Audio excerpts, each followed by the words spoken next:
Congratulations, you made it to the EXFIL. You can relax, empty your bags, and we hope you enjoy the show.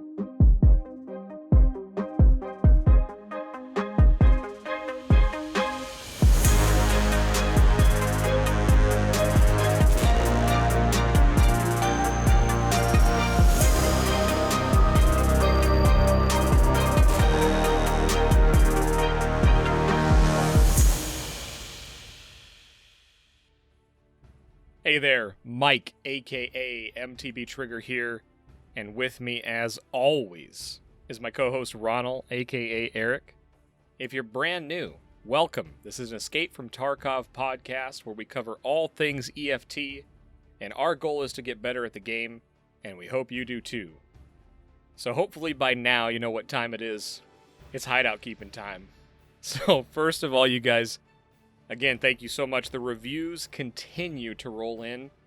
45-star reviews on iTunes. Thank you to those of you that have done that. If you haven't done that and you are capable, that would be a huge, huge thing to do for us. Thank you. A special shout out to Crule, Travis, The Catalyst. Oh, I'm so sorry in advance. M. Katsuyam, Unique Fly, and Golf Guy 8899. Thank you guys so much for leaving a review as well as a comment about what you like about the show. And they were all sincere comments. It was none of the crazy fake stuff.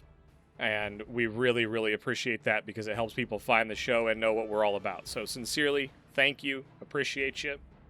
Second thing on the list, guys. The best way to support the show, as always, is to share the show with a friend. Beyond that, like we just talked about, if you can review us or give us a comment or give us 5 stars on whatever platform you're listening to, that goes a very, very long way. And if for some reason you couldn't recommend us to a friend or you can't give us 5 stars, please let us know why. It may sound crazy, but we do want to know what or why you don't like the show, because we want to put out the best show possible. So please let us know. And lastly, we do have a YouTube channel where we post the talk show versions of this podcast if you're listening to it. So make sure to go subscribe at the YouTube at youtube.com/XP Media Now. And lastly, you can find me on Twitch if you're looking for me. I stream on Twitch a few days a week. Come ask anything Tarkov related. I'm on Twitch and Twitter under the handle MTBtrigger. So come in there, hang out. A lot of new faces in the chat. It's been really fun to get to know some folks over there. And yeah, Ronal, how are you, man? Let them know where they can find you, and how are you, sir? I'm doing fantastic. Special thank you again to those of you that have left real comments and 5-star reviews. We really appreciate that. We first of all appreciate the feedback because we're doing this because we really want to help and create a new community around Tarkov, and really appreciate the feedback. But also, thank you for taking your time to listen to our show and also to leave a review. That really means a lot. So you can find me if you want to get a hold of me. I'm hanging out in the EXFIL Discord just about every day. Hit me up with a DM in there. You'll find me at Ronal at the top of the list there with MTBtrigger. And also, you can follow me on the Twitters at Ronalgaming. Also, we do have an email, xpmedia2020@gmail.com. We check that email every day, so if you have thoughts that you can't do with Twitter, or maybe you're at work or whatever like that listening to this, please feel free to email the show. We check that email multiple times a day, and we're very happy to get back to everyone that contacts us that way. So, yeah. Awesome, yeah. And at this time right now, 34 days into this show being live, we've had over 200 members join the Discord. So if you're looking for a place to hang out, talk Tarkov, get help, group, squad up, or just chat and look at pictures of the crazy loot that people find, that's what the Discord's for. You can always find that in the show notes. But that's it for hideout keeping. We're getting into it. So tonight on the show, it's it's kind of lonely, man. We had 2 guest episodes in a row, but I'm honestly kind of excited to dig into our topics tonight, and we're sticking with the theme of just having a couple things to talk about. Well, a couple main topics, I should say, because the second one has like 70 different threads we could go down, but we commonly get requests about things to cover on the show.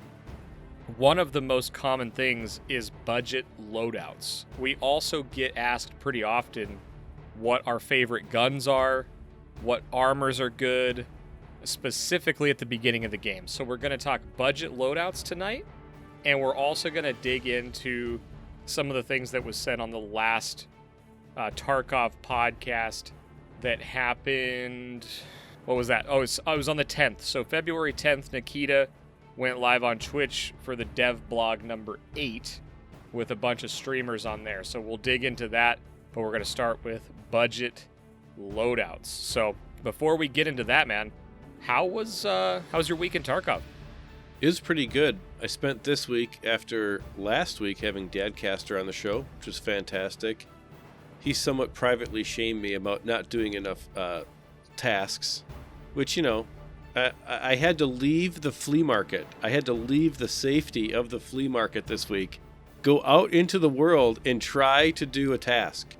So, it was good. It was good, actually. I got banged through some levels, got some hideout stuff upgraded, definitely started to play a couple of new maps. I've had some fun on Woods this week, which was a fun new map for me to learn. And yeah, it was pretty good overall all the way around. How about you? Well, I hit level 40, which was awesome because my hideout just recently got maxed, and then I hit level 40, which got the rest of my traders maxed. So I got mechanic and ragman to level 4. So that unlocked a majority of the trades and items I was looking for, most notably ammo. So I have access to most of the high-end ammo in limited quantities that you can buy every time they reset, which is amazing. So I've been running some new guns, trying out the different ammo. So that's been awesome. But I think most notably this last week, and sorry to those of you that have witnessed me trying to learn labs on stream, that place is brutal, man. And I've been going in there a few times a day, just trying to get a handle on it. And I've actually had some very successful runs. I would say overall I'm pretty even, because you'll have a successful run in there and take a boatload of stuff out, and then you'll lose all your gear a couple times in a row, and there's no insurance in labs. So whatever you take in, if it doesn't come out with you through an EXFIL, it's gone.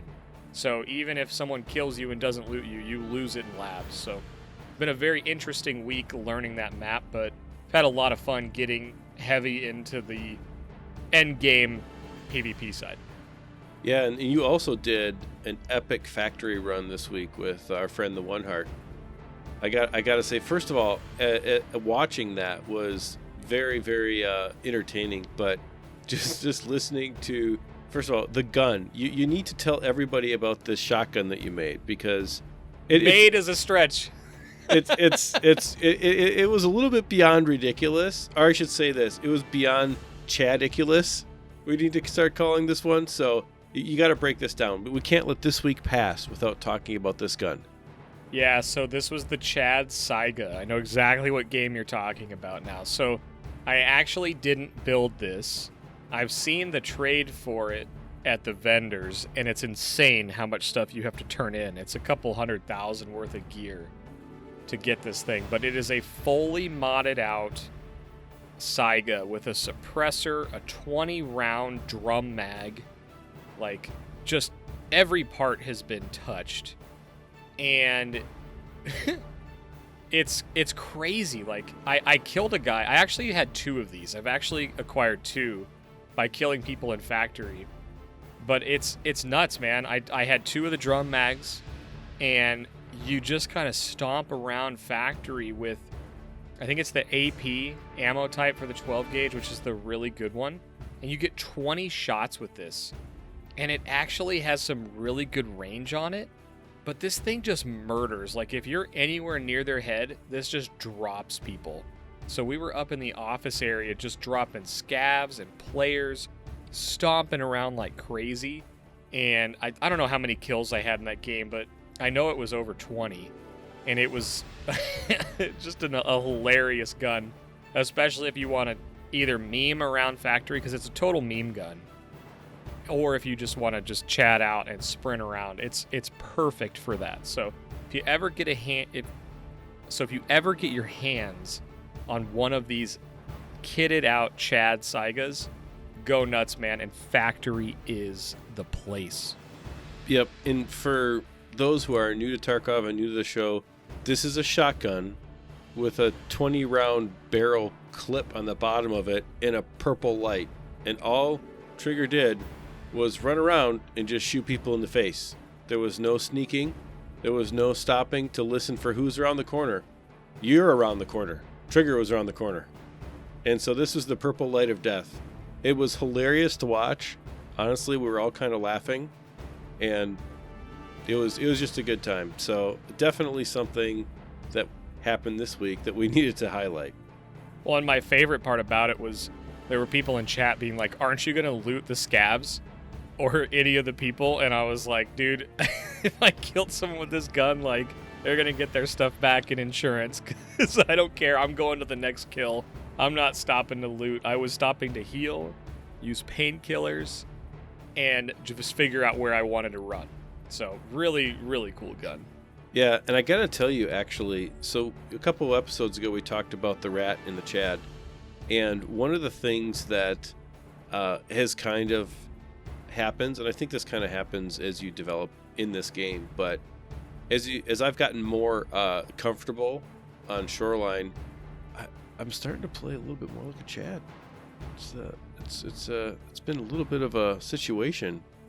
I mean, not full on Chad, but you know, if I were to make a guide for Shoreline, maybe 2 weeks ago, I would have put a big black square over Resort and said, I'm not sure what this place is. But Ronal ran right into Resort tonight and didn't think twice about it. Killed some scavs, 2 players, got some crap and left. So does this have anything to do with us doing Signal Part 1 or Part 2, which I had to take you inside of the glorious fence, the black zone? I was not aware that there was anything inside of that fence. I thought the map ended at the fence. I thought you walked to the fence, stopped, and hit like an invisible wall, right? And you broke this barrier for me. And now I have this addiction to killing people inside of the resort. So I gotta say, the comfort level of the rat can migrate towards the Chad behavior. It can get there. It can get there. Now, I was on customs, scared out of my mind, and being shot at from all directions, and so I just hid and sniped people. So, full-on rat mode in that situation. But I had to give you everyone the update that the rat can migrate towards the Chad a little bit. We'll see. We'll see how this goes. Well, I think the thing that I noticed the most when we played together over the last week was you used to stop a lot, or you would crouch walk a lot. And I gave you a tip that I sort of followed over the past few weeks, which was I don't sprint very often when I'm playing solo. I walk full speed almost all the time because you just don't make a lot of noise. And furthermore, if somebody has a headset, they can hear you if you're crouch walking around them. If they're not moving and you're sneak walking, they're hearing you and they know exactly where you're coming from. So my opinion was it was always better to just walk full speed. The number one thing I've noticed in playing Shoreline with you is the speed at which you tackle the map, because you're moving almost all the time. You know exactly where you're going, which I still don't on Shoreline. It's one of my least played maps, but I do enjoy it. But I noticed that you're always moving. You're almost always walking full speed. You rarely sprint, and you rarely slow down other than just to take a quick listen and then move on. Is that part of this like rat, Chad, hybrid, whatever you want to call it? Yeah, what it is when we started talking about the difference in sound, right? So on one of the very first EXFIL podcasts, we talked about how much sound is a thing in this game and how it's almost like an unequipped like third weapon. And when we started talking about that, I started thinking, okay, well, we need to worry about how much noise you make when we walk and those kinds of things. And you do need to do that. But when you're outside, you don't really. I mean, you're going to see somebody probably before you hear them. with the wind noise on Shoreline, if they're far enough away in your big open field. But overall, yeah, I would say two things, right? I mean, you have probably 4x the amount of playtime that I have, just because of our current life schedule and that kind of thing. So I'm at the point where I'm getting comfortable with it, and I think that I can offer a perspective for newer players, right? As they go through this progression of maybe not being able to play for hours each day, but maybe play for an hour. And I can tell you that it's a cool thing once you start to get comfortable on a map and you change your playstyle to make it so that your objective is not as much to live, but it's weighted more towards getting things done. Does that kind of make sense? It does make sense, and it reminded me of the first map that I really dug into was Interchange, right? And there's a point where I got so comfortable with Interchange, and then I started branching out, right? And I went to Customs, and I went to Factory, and I went to Resort. But then if I had bad games or I had a string of bad task experience on those other maps, I'd go back to Interchange. I'd go back to that comfortable spot where I knew that I could have a 50-50 chance of having a good run. And it's really cool to see you in that position on Shoreline, like knowing the map inside and out. And I think it's really important because you're like, what do you want to do tonight? And I was like, I know you want to play Shoreline. You're like, yeah, let's go to Shoreline. Well, yeah, I mean, you're right, though. It is so important to find one thing that you can do or that you like to do, right? Maybe to say in a way that say it's important to have the one thing that you like to do that you can come back to when you're frustrated, because this game is going to frustrate the, just absolute wits out of you. And because of that, you need something to come back that you can do that you have a relatively high success percentage chance of doing, and that is relaxing. Because I can tell you, when I was learning Customs this week and playing Woods, there's a few times where it was not enjoyable, right? I mean, the grind of learning a new map for a new player, or for even just the grind of learning something new. You're in labs. Sometimes it's fun. Sometimes you're like, wow, really? That just happened. So it's like, here we go. And then you got to have something to have that wrap up for the day, or even where it's like, okay, I'm going to go do a scav run in my familiar place and put on my warm blanket, get some crap, and, kind of end the day on a positive note. And I just think that's important. And that's kind of where I've gotten my playtime has allowed me to get to with Shoreline. Doesn't mean that I'm not going to play the other maps or do the tasks or progress in the game. It just means that I got myself to a place where I have something I can fall back on to have fun. And I encourage everyone to do that. If you're getting into this and you're like, man, I'm getting frustrated, and you keep trying everything, like just trying everything all at the same time, slow down perhaps and just pick a map and don't worry about progression. Just pick a map, do scav runs on it, learn it, get to the point where it's fun. You can come out with some good loot so you can earn some money to fuel and fund, your progression into maps that you don't know so well. Well, and it's interesting as you were breaking that down, and it's kind of funny because it's totally unplanned, but I think that concept plays perfectly into why we get asked about budget-friendly weapons all the time. And it's this idea of having something that you can fall back on. If Tarkov is so frustrating that you lost all your gear or you just keep losing gear, having the map to go back to, having the gun build to go back to, having the best armor that's a budget-friendly armor to go back to, it kind of all wraps into the same point, And I guess what I would say is it really comes down to your playstyle, right? And I think Shoreline's one of those maps that's just so interesting because you can literally play that map anyway, right? If you want to sprint for Resort and PvP, great. If you want to sprint for Resort with a backpack on and scoot out of there before anyone gets there, you can do that. If you want to hit stashes around the perimeter or go snipe down on the coast, it's got everything in it. But there's other maps that play really well to certain play styles, and all maps you can do anything on. Don't hear me wrong, but I think the playstyle and the budget-friendly or the favorite map, it's all the same thing. So, as we move into this conversation about budget guns, you may want us to say, hey, here's our favorite loadout. Here's the best gun. Here's the number one recommendation we have. And honestly, it's going to be more of a conversation of playstyle, because I think people get too caught up in what other people are doing, right? There's always these conversations about the meta guns or what's the best gun.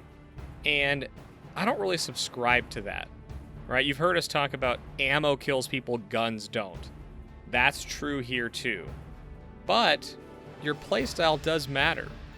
You know, if you find yourself engaging people from 50 to 100 meters, or even 25 to 75 meters, which is relatively medium to long range in this game, you know, if you're taking in a fully auto gun that's modded out to be fully auto and low recoil, you're probably not doing yourself any favors, and frankly, you're probably wasting currency for modifications that don't really matter. And I would point you more towards a DMR, you know, something that's not fully auto, something that you can one tap or rapid tap if you need to, if someone gets close to you. But I think that you'd be better off not modding out a fully auto gun, but maybe making some smaller upgrades to a DMR, like the ADAR, for example, would be a great gun for that. Or perhaps something like the SKS, right? Something that has really good ammo relatively inexpensively. But again, it comes down to the playstyle. What fights are you losing, and where do you want to get better? Yeah, and initially, it's going to be a hard question to answer because you're going to feel like you're losing every fight. And that's okay. That's just the way this goes. So like the first, I don't even know, there's no number to put on it, but for a while, like you're either really good at FPS and then it's going to come easier, or you're not, and it's going to take a little bit longer, and that's okay. So, but playstyle really matters, right? It doesn't really matter if you're going to play slow or fast or whatever. It just, you need to pick a gun, honestly, I think, and you just have to decide, do you want to be in people's faces or do you want to be a sniper? And that's really all that matters, I think. I mean, my opinion in the beginning of this is you either need to pick like the Scav Mosin with a scope, right? So you can kill somebody from a little bit like 100 meters plus, or you need to pick whatever you can find, AKs, pistols, ADAR, whatever, so you can kill people kind of up close. And you just have to get comfortable with the idea that you're just going to go through guns. Keep running scav runs, keep getting whatever the scav has, and then keep going in, and you know you're going to lose like 80% of the time, and that's going to be fine. And so you just have to pick that. So just keep that in mind. And sometimes, you know, when you start to feel at some point when you start to feel more confident, and let's just say you're winning more, bring one of each. Bring a long range gun, bring a short range gun, go to a big map, and you know, go to town. It is about playstyle, I think, in the early game more than it's about trying to do what everyone else is doing, because there's only one way to play the game, which, you know, our philosophy and what we've said in every episode is play this game the way that you want to. Have fun. It's a video game. Don't play it the way that we play it. Play it the way that you want to play it. Yeah, and I actually was challenged by the whole concept of budget, right? And you said something there that I know you do, and I never do it. But you take 2 guns into a raid, right? I never do that.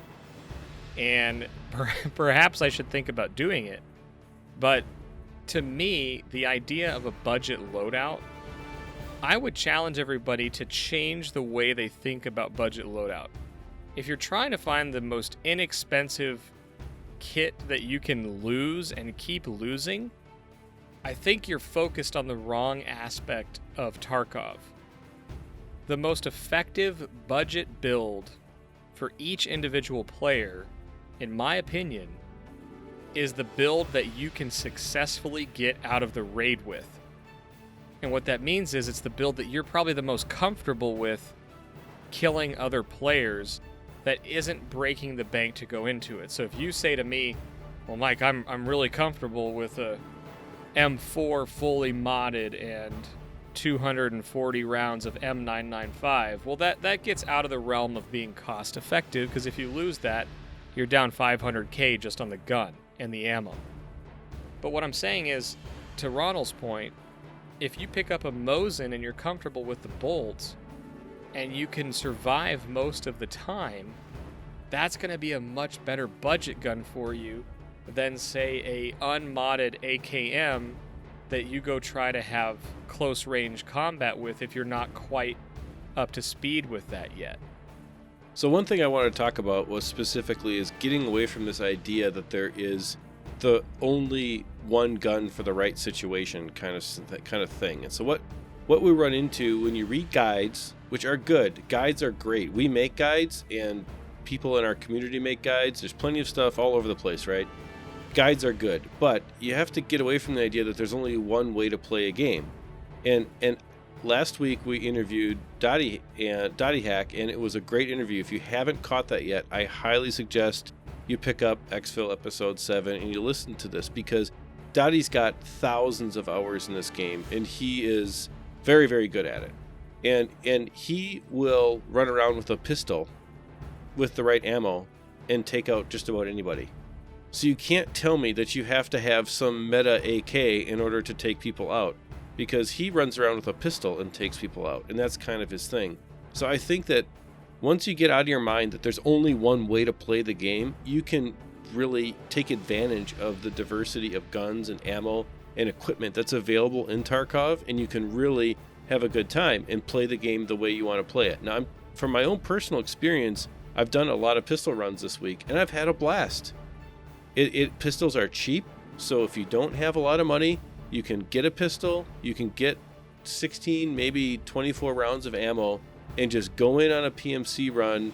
And so if you only have 24 rounds of ammo, that's fine. Don't intentionally get into a lot of kill situations, but you can still get some loot, complete a task, and get out. And you don't have to worry about losing something that costs, 100, 150,000. You can get a pistol and get all in for maybe 25,000. And I think that's a super important point that we don't want to overlook here when we're talking about budget guns, is that don't underestimate the pistol and play the game in your own way. Well, and the funny part is, if you go in with just a few reasonable clips, right, or even one clip, if you're buying the most expensive pistol round, which will pierce armor and allow you to one-shot even decked out PMCs, that's not going to cost you an arm and a leg if you're taking in 18 or 36 of those bullets. Compared to when you go in with an AK or an M4 or, anything where you're taking a boatload of ammo, if you're spending 700 rubles a round on a pistol, that's not nearly as bad as when you're buying 120 or 180 of them. So pistol can be a really good budget-friendly gun. And again, it doesn't really matter which pistol you choose. Focus on the ammo. Yep, and don't underestimate too, with a pistol, you can throw a silencer on a pistol and a folding stock. It's just something not to overlook, because it's not super intuitive that you would say pistols, are something that can really be effective, but they are, and they're not meant to be overlooked or thrown away in this game. And so if you're struggling on money, get a pistol and start learning Interchange, and you'll make money. Yeah, and the next thing I wanted to talk about was, it's all playstyle, right? And I hate telling you to analyze your own game, because I can't analyze everybody that's in the Discord. I'd love to have the time to do that. But the other thing I would encourage you to look at is, oftentimes you'll go in with a scav, right? And we're talking budget of, you ran out of money, you don't have a whole lot going on. Well, go in as a scav, and if you see you have an AK, one of the best budget things to do is turn the AK to single fire and practice your headshots, right? An unkitted and unmodded AK, if you're trying to automatic fire that weapon, it's not going to be very effective on the scav or even on your PMC. So one of my favorite budget guns is honestly an unmodded gun from a scav on single fire. And I basically, if I see an AK on a scav and I'm waiting for the team that I'm with to die on whatever map they're on and I died first for some reason, or I'm just scavving. If it's a Vepper, of course. If it's a Hunter, of course. But any of those AKs that are fully automatic, turn them into a DMR. Use them as single fire. They're extremely effective as a budget DMR without any modifications. And most of the ammo, like even if you get PRS ammo or any of that, will be devastating if you practice hitting your headshots. Yep, you can definitely, when you're scavving, so say you're broke and you're just like, I need a budget gun. Really, whatever the scav has, even if it's a Mosin, whatever, I mean, whatever the scav has is going to be good enough for you to use. And if you're saying, okay, well, my PMC needs a gun, one thing that you can do, if you really are broke, is you can get the free AK from Praper, right? And you can take that and you can at least get started again. Or if you see that your scav has got some equipment that, to get you started again, just do a scav run and go right to the EXFIL. Who cares? Just get out with all that gear and then throw it on your PMC to get you going again. I mean, there are situations where you can get in that scenario where you need to do that. So I think that not ignoring the utility of a scav in maybe an unconventional way, you don't always just have to fill a scav's bags up and try to get out right away. Think about what the scav can do for your PMC. I agree with that. As I really considered like everyone that was asking this question, right? I just sort of thought, and I even asked some people back and said, where are you struggling the most, right? And I don't want to just gloss over that and say, look at your playstyle, look where you're dying. A lot of the times that this came up, it was people dying in close quarters combat, and they're trying to figure out a gun that will help them stay competitive when someone runs up on them, or they get in those gunfights that are kind of close quarters and they found themselves losing there.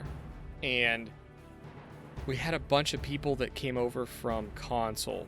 We had a bunch of people that came over from never playing an FPS game before. And the action in Tarkov can be really spread out. I mean, depending how you play, you could go 30, 40 minutes without even being close to the action. Or it can happen within 30 seconds of the match starting. It's so unpredictable as far as that goes, that if you haven't honed your FPS skills recently or on other titles, this can be really challenging. And a lot of that was the root of these conversations I was having over DM with some folks.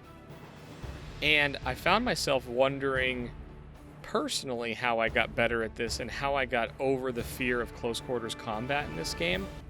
And I really wanted to talk about the laser sights. When I first saw the laser sights on guns, I just turned them off. Right? I didn't use laser sights for the first 35 levels in this game. And it was a huge, huge mistake.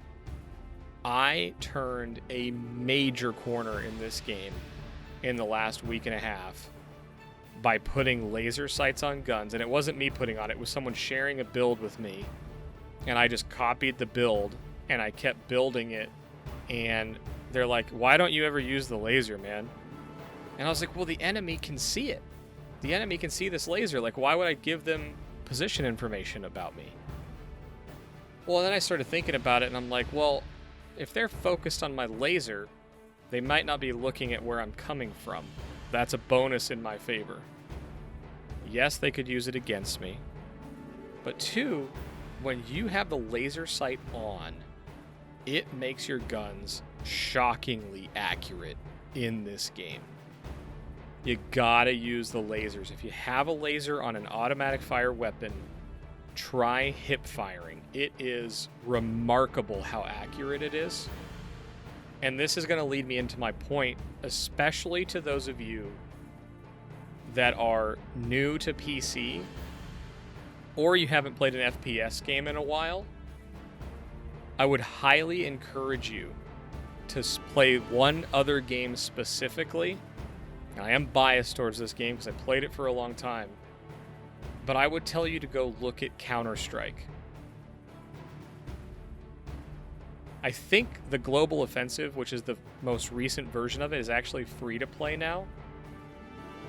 But the entire game, minus a couple sniper rifles and maybe 2 assault rifles, is all done in hip fire.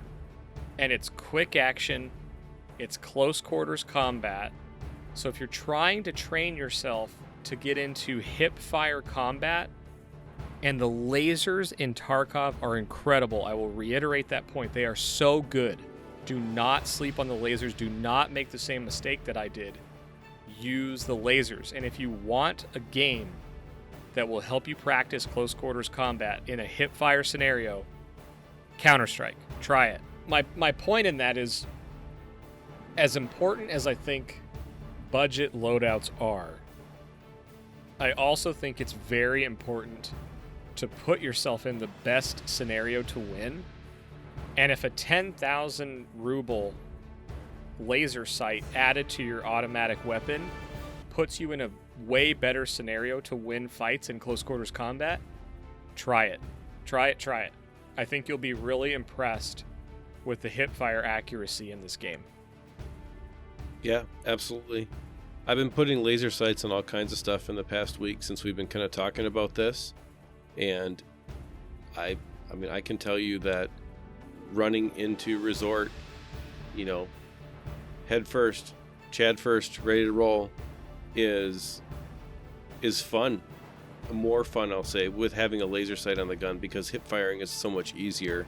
And that was something I just wasn't really good at all.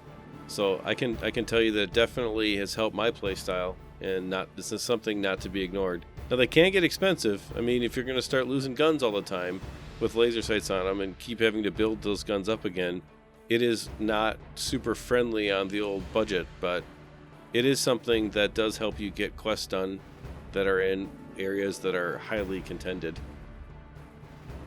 Absolutely.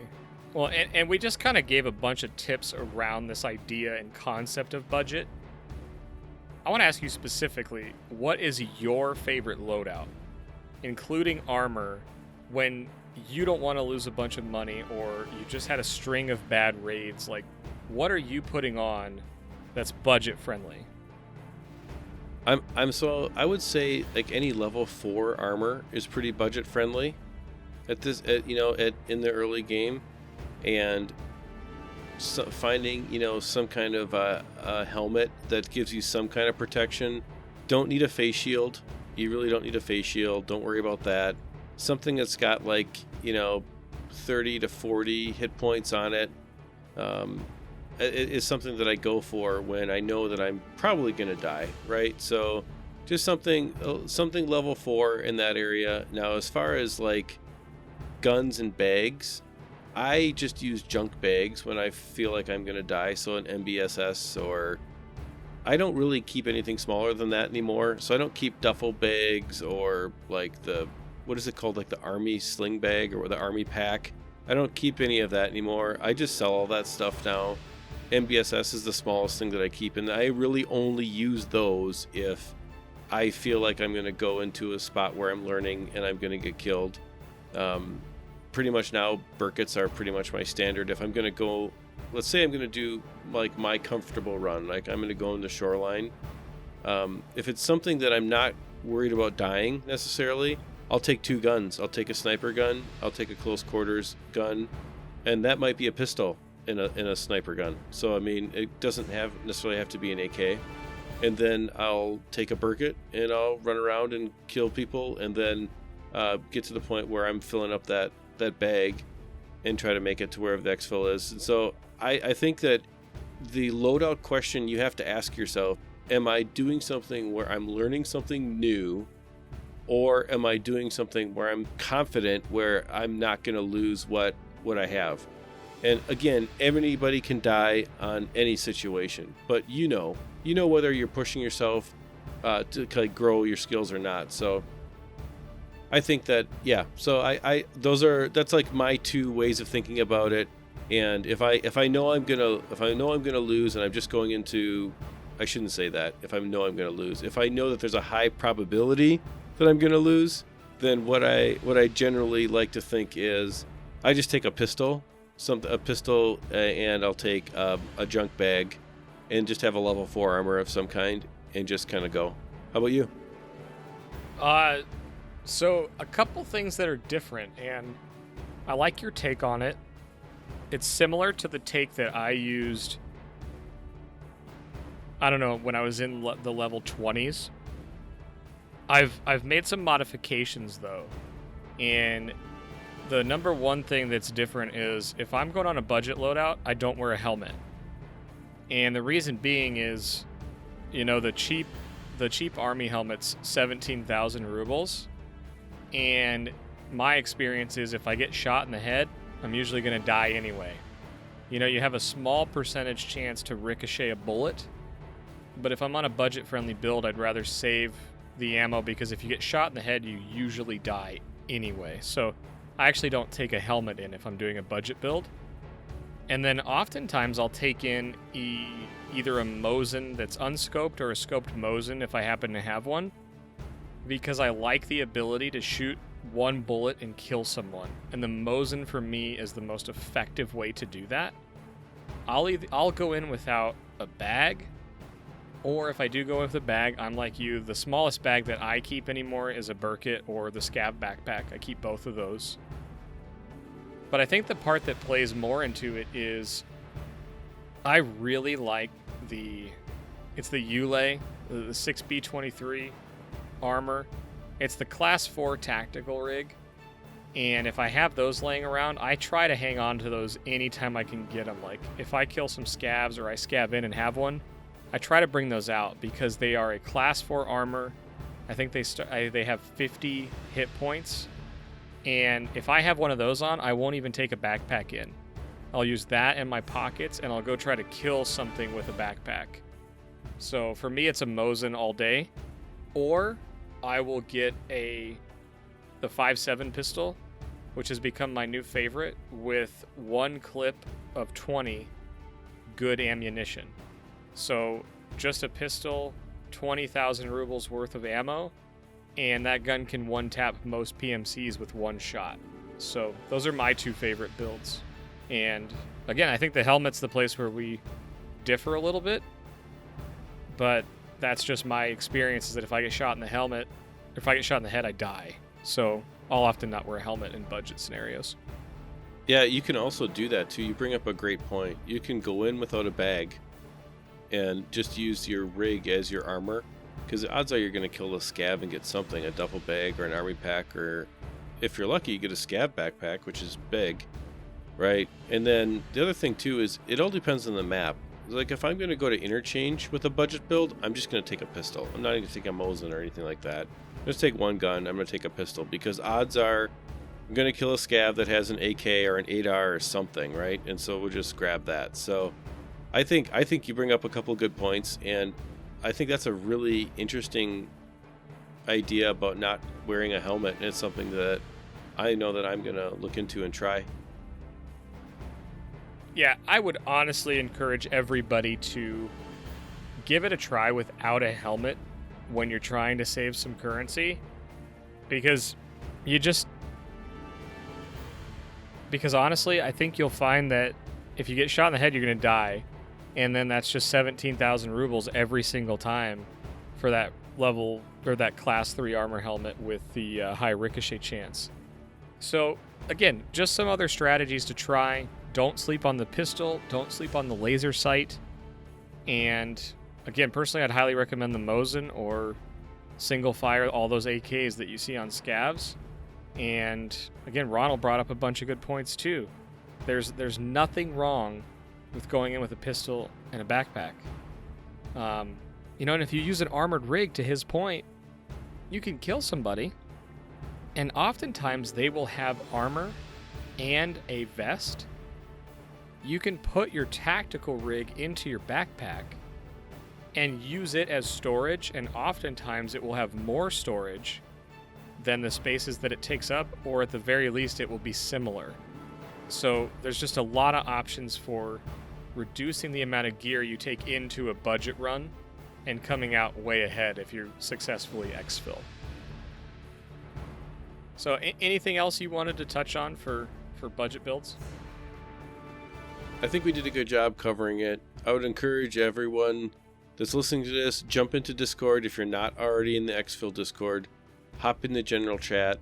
Let's talk about budget runs, because I think that there's a lot of people right now who are struggling with running out of money and then trying to figure out, what am I going to do next? And I think that all of us together could have some good conversations in Discord about what we do when we're getting low on rubles and we need to figure out that budget situation to kind of keep the dream moving. So all I would say is jump into Discord. The link will be in the show notes. And yeah, let's talk about it.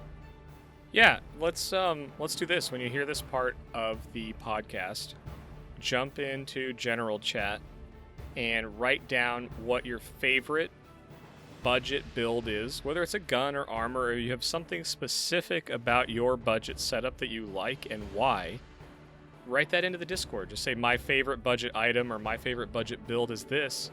And let's see if we can come up with a bunch of ideas as a community for people that are looking for that kind of thing. So that'll be fun. We'll do that too once we start seeing it rolling into Discord, so that'll be great. Yep, and let's add one more thing to that. Why don't you add your opinion in Discord about whether or not you should be wearing a helmet or not? What do you think about Trigger's idea? Let's get some conversation going around that. I think that'll be fun for everybody. Come on, Chad, speak up. Well, let's get over to the Tarkov TV dev blog number 8, because this thing was jam-packed full of stuff. A lot of it was minor, a lot of it was stuff that they leaked via pictures. So we're not going to dig too deep into that stuff, but there was some really interesting interactions between all of the streamers that they had on the show and Nikita. And then there was a bunch of questions that they asked him that led to some really interesting stuff. So we're going to kind of rattle some of this stuff off, and it may be out of order from the podcast, but there's just some things that we kind of wanted to talk about. So a couple of things that got brought up that I thought was really interesting was Nikita said this game will always be hardcore. They have no plans to make it easier on new players. They have no plans to make it easier for existing players. They want this to be a hardcore MMO shooter, whatever you want to call it. He didn't define it. I don't know what to call it. Tarkov's going to be hardcore. Then, shortly after that, he talked about the cultists that they were going to bring into the game. And he said that the antidote for the poison that they have on their knife, and if you haven't heard about these yet, these are going to be wandering, stealthy NPCs around the marked areas of the maps that can stab you and poison you. And Nikita said that the antidote could take weeks of crafting in your hideout. Weeks. And it can be deadly till the end of the raid. He said it may cause hallucinations. He said it may cause random noises, phantom footsteps. He's like, we're also not going to tell you when it's going to get added to the game. So someday soon, you're going to be wandering through woods or in the dorms on customs, and you're going to get shanked by a stealthy, poisonous dagger. Like, talk about hardcore, man. Ugh. Yeah, it is. I love it, actually. I think it's going to be so much fun. Now, it is going to drive some people absolutely crazy. So, I mean, you just got to understand that the point of this game, and they've said this, the devs have said this, the point of the game is to force you to play with your friends, because you're gonna need a tribe to win this war, or to learn from them at the very least. Yep, and I think that is awesome. It is so far a very interesting mix of FPS and MMO, and because of that, additions like this kind of take away from the idea that this game is just a run around and shoot everybody, right? You're going to have to be aware. Now, the question is, are we going to have any kind of way to mitigate this? Like, will they give us something that can detect these cultists, or can we hear them, or can you adjust your play style? I mean, we don't know anything about it. Now, one of the things I like about Tarkov is that there's so much varied equipment that my guess is that somebody will figure something out, whether it's a tac rig, whether it's some kind of a maybe the cultists show up on like an infrared scope or something, or you know what I mean. I just off the top of my head, I'm thinking about a couple ways, like how would you solve this problem, right? And it doesn't mean that it'll be cheap, but what I like about it is that there's even the possibility that we can use all of the equipment that's in the game to come up with a solution. And to me, I just love it. I just love that. Well, the part to me that I love is that he said that we could loot the poison knife. And he didn't answer directly, but everyone that was on the cast asked him, can we use the knife to poison people? And I'm just like, dude, there's going to be people sitting in corners with poison knives, like, just no gear on, and they just bring in a poison knife trying to stab you, man. Okay, so, like, literally, Nighttime Factory is a horror movie. It's going to be, like, I don't, what do you even say to this, man? Poisonous rats. Well, I mean, the poison NPCs first, right? Yeah. And then the poison rats. I mean, yes. Well, there's no marked areas on Factory, so I don't think you'd find them there. That's almost disappointing, because that would be kind of fun. I know, right? It makes you wonder if they'll find a way to get them onto every map. I'm sure they will. It's going to be interesting to see how this feature is received, right? Because there's always a balance between the insanity of a dev and then how the features, is someone going to keep playing your game, right? Right.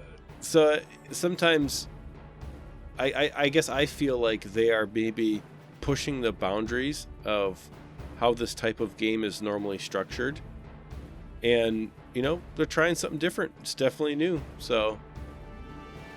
Well, they are, and they're pushing boundaries at the same time that they are working on the infrastructure changes. And, I saw improvements today. I think everybody's seen some improvements. He said by the end of last week, by the time you hear this, that they would have all of the server stuff figured out. And I found it really interesting, right? And almost unfortunate in a way that they've had such a massive influx of new players that they've had to take some focus away from content, maybe, right? But they're so focused on performance and stability.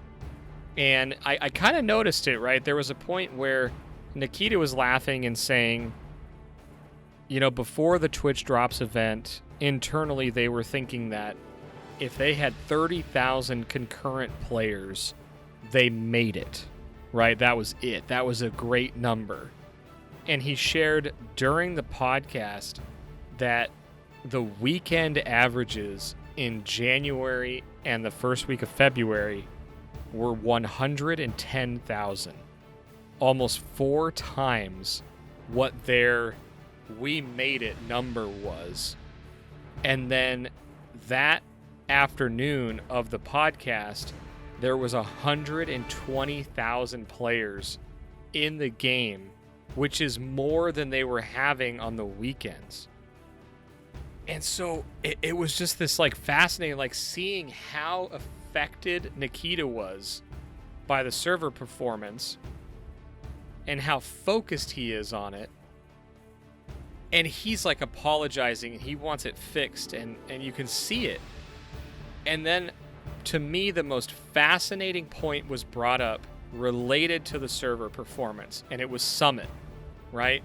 Summit's he's your FPS guy. He's the one that he's played professionally before. He's a huge streamer, but even Summit gets it. And he said this. He's like, I want to say something. He said, there's a big difference in waiting 10 minutes for a queue when the game is on fire and you want to play and there's so many people. And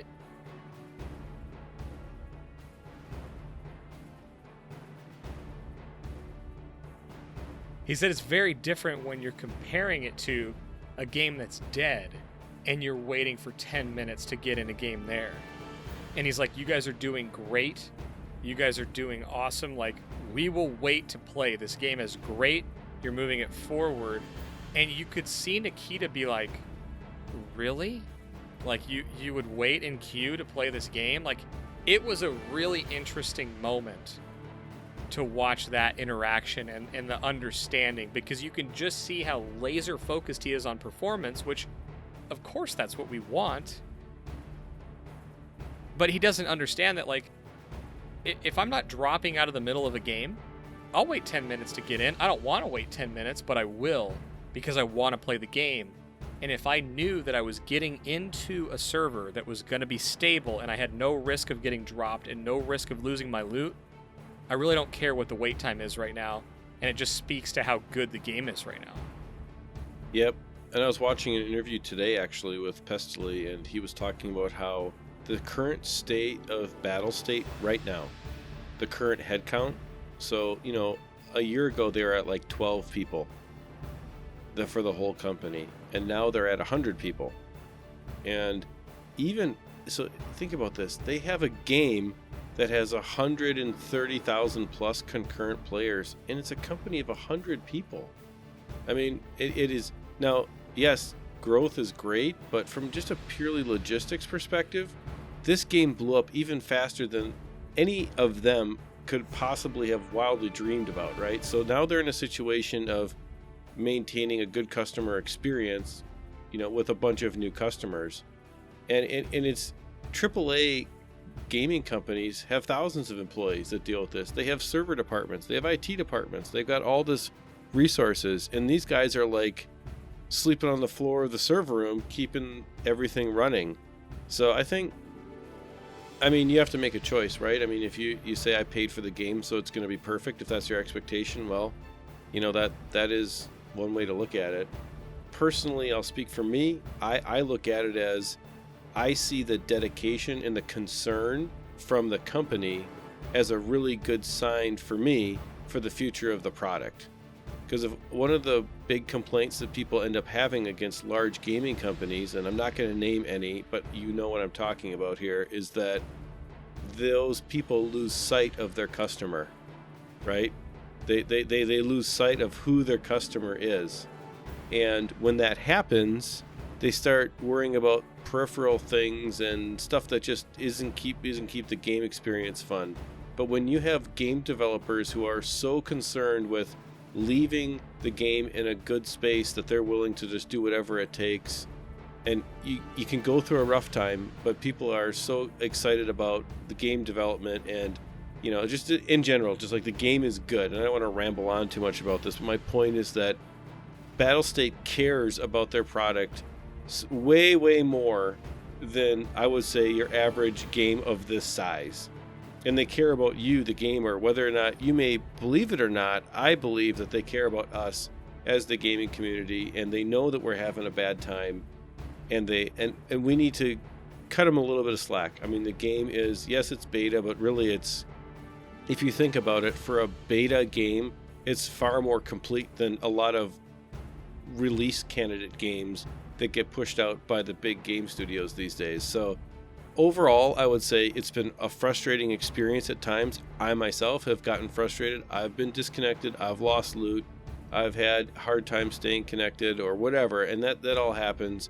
But I really do believe that we're in a somewhat short period of time now that if we get through this, they will scale as the money comes in. Those players all bought copies of the game. We had a great conversation last week. Again, a plug for last week's episode, or 2 weeks ago episode now, where we talked about how Tarkov is going to be funded long term. Money's going to come in, it will stabilize, and mostly this will just be something we talk about in episode 100 of the EXFIL podcast, where we remember what it was like back when the game really blew up back in, January of 2020, right? So I think we just need to keep a little bit of perspective. If you've all noticed, they did give us a little bit of ruble for our trouble.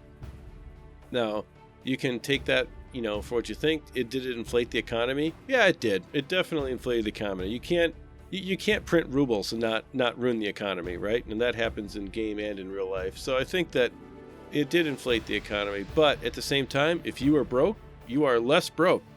And you are less broke because they care about you being a little bit less broke.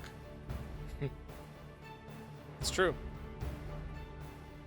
And I think it was cool that they did something, right? It's like, a million rubles. It's great, You can go buy a nice gun with it, go buy almost a weapons case. Like, it was a good thing to do. Yep. And I think everything you said there about where this company appears to be going and where it's been all just speaks really positive. I mean, the fact that Nikita will get on a podcast with like 10 other rotating in and out large streamers with large communities, many of whom were streaming at the time, and their communities are all in chat. Like, it just shows you that they're not afraid of their problems, but they also want to focus on what's good and what they're doing and what they want to do. I mean, there's so much packed in this episode that we can't possibly unpack here. And since most of you guys listen to the podcast, they leaked a lot of this stuff in picture format, right? He's talking about all these things that they're going to be doing. Like, listen to this list, right? And we'll pick a couple out that we really think will affect how most people play the game. But check this out. They leaked a shotgun shell from an artillery weapon, like a special class of tactical shotgun. They released screenshots, leaks of handmade grenades. One that was made from a grenade shell. One that was made from the grenade casing of an underbarrel grenade launcher. They released a new muzzle brake. They had a picture of a motorcycle suit. They have new streamer items in. One of them was a coffee container for Dr. Lupo. They released a Vapor suppressor.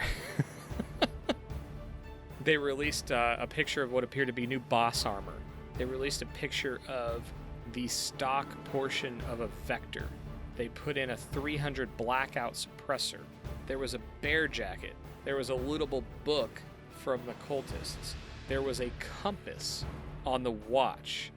They showed a picture of an airdrop. They showed a picture of customizable armor plates with different patterns on the actual plates. They showed new night vision. They showed a rescue machete knife. They showed pictures of the Interchange rework and an arcade system within it. They showed a picture of a Mossberg. They showed an attack dog picture. They showed a video of you being able to prone peek, meaning you can roll onto your side while prone and shoot. Like, there is so much coming in this game. It's unbelievable. Like, yeah, server performance, all of that.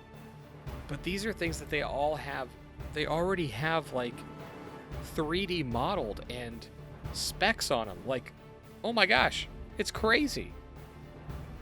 Yeah, when you think about it, yes, it's easy in the short term to be upset about the server stuff. And I get it. It's a major pain point for the Tarkov community, and it's a major pain point for our EXFIL community.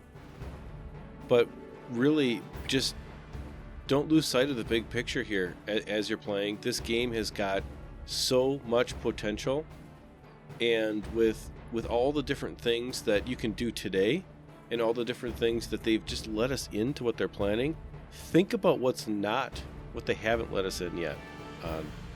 Who knows what that list is? But one thing that I want to just talk about, like, I love the fact that this company is willing to get on a stream with the community, because a lot of large AAA gaming companies, and again, we don't name them, they have what they call community managers, right? Right. They have people that are, paid propagandists to keep the gamers in line, keep them from getting upset. And Tarkov just isn't doing any of that. What they're doing is saying, yeah, we know it sucks. We're working on it. And we know that we feel your pain. We hear you. We're trying to figure it out. Like, monitor their Twitter feed, monitor like their own Discord. Like, they're not running away from the issues that they're having. And I would challenge you, if you're really frustrated with the game to the point where you're saying, I'm done, I'm quit, whatever. Well, what game are you going to play? Because none of them that I've played in the last, I'm not going to put a time limit, but say in a long time, I have not played a game where the developer has cared as much about the consumer, the gamer, as Battlestate has. And I think that that's just something we can't overlook in the midst of our frustrations. I agree. It's refreshing. It seems almost new, or it seems like how it used to be in terms of gaming development. It's not to say that community managers aren't a good thing. It's not to say that Tarkov may grow to the point where they get all of this stuff. But I've never seen anything quite like the podcast that they put together on their Twitch channel, where they literally invited the community to be there. They invited streamers to come in and out as they could. And there was no question off limits. I mean, there was a guy that was like rapid firing hard questions at Nikita, and Nikita just doesn't answer back. He just doesn't respond and say, oh, that's a good idea. He will sit there and consider it. He'll tell you if it's planned. He'll tell you if they're not going to do it. I mean, the question of voice over IP, which if you're familiar with games that you can talk to someone that you just killed, or things like that, they asked directly about it. And he said they could do it. They've thought about it. But they're really worried about the implementation because they don't want someone ruining the immersion for another player, meaning playing sound over the voice over IP system so that it ruins the immersion, or someone playing like fake footsteps or explosions or what have you. So they're going to be really hesitant to do anything that affects the integrity of the game. And that was something that he talked about on the spot. And I thought it was really cool because just a couple weeks ago, VoIP was the thing. VoIP was the thing that was happening, or that was thought to be happening. So I just love that he's not willing to be so firm in his opinions, that he's not willing to listen. And that if there is something that the community thinks it wants that he doesn't, or the Battlestate doesn't, they're not going to do it. And I was super impressed with how he handled dealing with questions and comments from, as many as, I think there was 10 other people on that podcast at one point.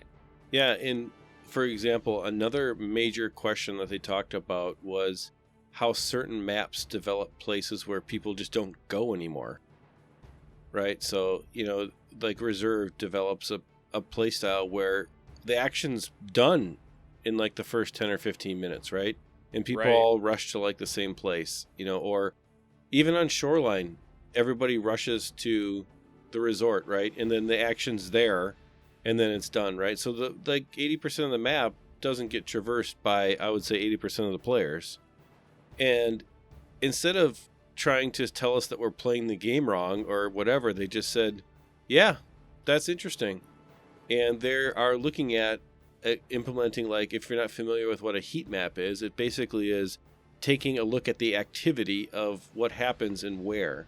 And then you plot all of those activity points on the map, and you can see where most of the activity the players are doing happens. And so what they're going to try to do is create different scenarios or loot or whatever. They weren't specific, but just create reasons for us to spread out across the maps and take full advantage of what they've created. And I think that, again, that is reacting positively to a side effect of the way they design something. And they're not so stuck in the way that they created it to say that, no, our way of doing it is the way you're playing it wrong, play it differently. They're saying, no, the community and the player base have developed this strategy using the tools that we gave them. We need to tweak that a little bit to make it a little bit more usable for the entire map, or to make it more fun so people are incentivized to go in different places. And I just think that, again, shows you that they care about the game and where it's going, and they're not just saying that it has to end up at a certain place. They care about how it's being played, and their development in the future, I would say, is being developed around how the game is being played, and that is an exciting thing. I agree, and as you were talking there, I realized they did talk about the heat maps, and then later in that podcast, they leaked the picture of airdrops, right? So I don't know if these two things are directly related, but they're putting things in the game to monitor better where the action's happening, and then they just leaked something that, if it's anything like the other games using airdrops right now, it's something that's dropping high-tier loot into a map, and they said that could be at specific locations or randomized ones. But that idea of the heat map and then the airdrop system could be really well meshed together, because they could use it to say, well, this area of the map doesn't get really any interest. What if randomly at some point in the game, a plane flew over and dropped a crate on that spot? It's going to incentivize PvP. It's going to incentivize people camping there. It's going to, all the playstyles still work, but they're looking at tying the entire map together. And it's easy to pick on Shoreline because there's so much open space that probably doesn't get traversed a whole lot. But I think every map has these heat zones that are very cold, like the garages of Interchange. Like everyone tries to get out of those as quickly as they possibly can.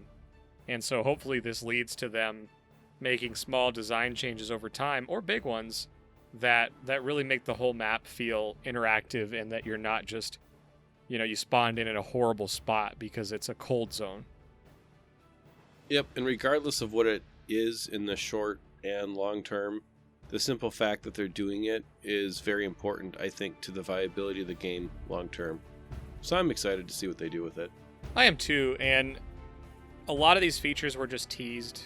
We saw the pictures, and you can bet as we find more and more out about all of these features that we'll cover them. We'll look at them. A lot of them were just schematic pictures, so we don't know exactly how they're going to come into the game, but I don't know. Personally, I'm super excited for all this stuff, and you can bet as we get more and more leaks and get closer to the actual release that we'll be looking more into how it's going to actually affect gameplay the way that they're going to put it in. So, yeah, man, I'm excited for this. There wasn't anything that really shocked me from the dev blog.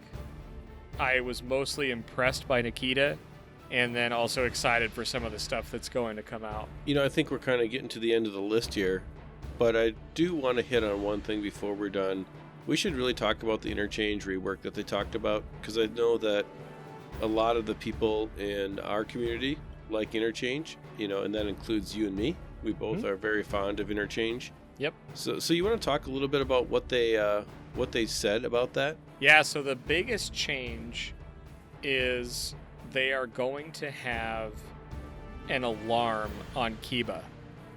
And they were also going to be rebalancing Kiba loot around this. So when you open the door to Kiba, an alarm's going to go off. It's going to draw Killa if he's in the map. They didn't mention that it could spawn him and he would come running in, which would be similar to Reserve and Gluhar. But it would draw Killa and Raiders. They specifically said Raiders. He said Raiders. And then after that, he said there's going to be 2 additional EXFILs. He didn't say where they're going to be. But he said that they want to make Interchange have switches and events and be much more like Reserve is.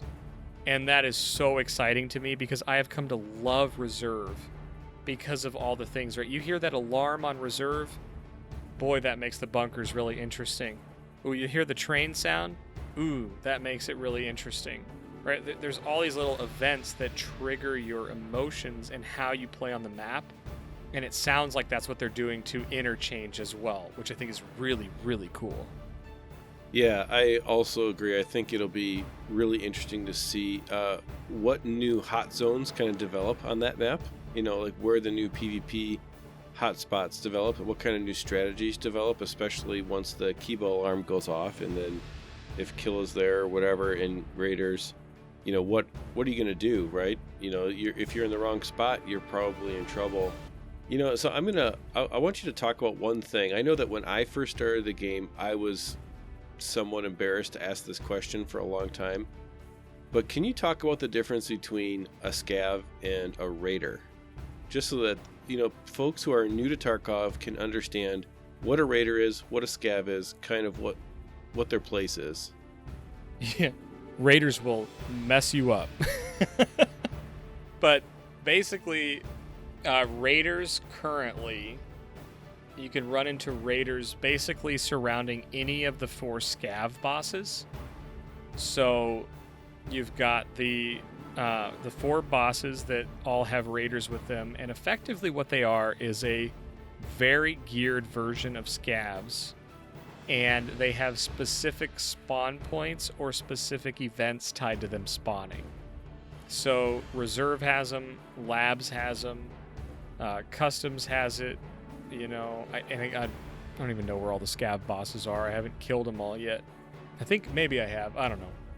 But basically, the primary difference is raiders have much better aim. They will throw grenades. You'll often hear them use voice communication. But basically, they have really good gear. Like, oftentimes you can find them with Class 4, Class 5 armor. You'll find them with armored rigs. They carry a bunch of grenades. They carry painkillers, stimulants, adrenaline shots. They are just a much more dangerous version of scavs, and they give a boatload of experience when you kill them as well. Yeah, that's good. Thank you for that explanation, because I know that there is at least one person who's going to listen to this who didn't know that, and our goal is to, help you to walk away with at least something new. So I know that was a question that I had when I heard people talking about scavs and raiders and PMCs, and I was like, wait a minute, isn't a PMC raid? Isn't that a raider? But nope, there's a special kind of NPC who's kind of like a super scav. So wanted to make sure we tuck that little bit of nugget into this conversation about Killa and the raiders around him. Absolutely, and it'll be really neat to have raiders that can be spawned, or there'll be events on Interchange. Like, I can't wait to get back into this map and really dig in. That's going to be super exciting. Yep. I think it's going to make, something that's familiar and fun just even that much better. And that's the best part about the development cycle with Tarkov and the way that Battle States is doing this. So, yeah. Awesome. Well, and furthermore, I think Interchange is the map that needs more EXFILs. So I think it's time. I'm glad it's coming, because I do think Interchange needs that. But yeah, guys, that's it. I mean, there was a ton of stuff in that blog. If you've got opinions on it or you got questions about it, feel free to ask. Like, I don't think anyone has a ton of answers right now, but we sure like to talk about it. So if there was something that stuck out to you want to chat with, obviously bring that up in the Discord. We've got a couple subjects to obviously chat about in Discord. Looking forward to that. But that's it, guys. We made it to the EXFIL, which means we're seconds away from disappearing. Just wanted to thank you guys again for watching, for listening, and remember that you can always find us on iTunes, Spotify, Stitcher, basically anywhere you listen to a podcast in audio form. And you can search us on YouTube anywhere under EXFIL. That's the EXFIL podcast, and the YouTube page is XP Media Now. Thanks, everyone, for really sticking with us to the end of this. We really appreciate all the support that we've gotten from the community. We appreciate everybody who's jumped into Discord. Over 200 of you have jumped in, and we've got a great conversation going there. I really encourage you, jump in the Discord. We've got a great community that's active. You can get some help, but you can just, nerd out about Tarkov and have a good time with like-minded people. If you're looking to get a hold of us, make sure that you send us a DM in Discord. That is the best way to get a hold of MTBtrigger or myself in Discord. And otherwise, follow us on the socials with Twitter. That's at MTBtrigger or at Ronalgaming. And of course, you can always email the show at xpmedia2020@gmail.com. We check that email address every day. So that's pretty much it. Have a good week, everybody. We'll catch you next time. Good luck and scavved off, and we'll see you later.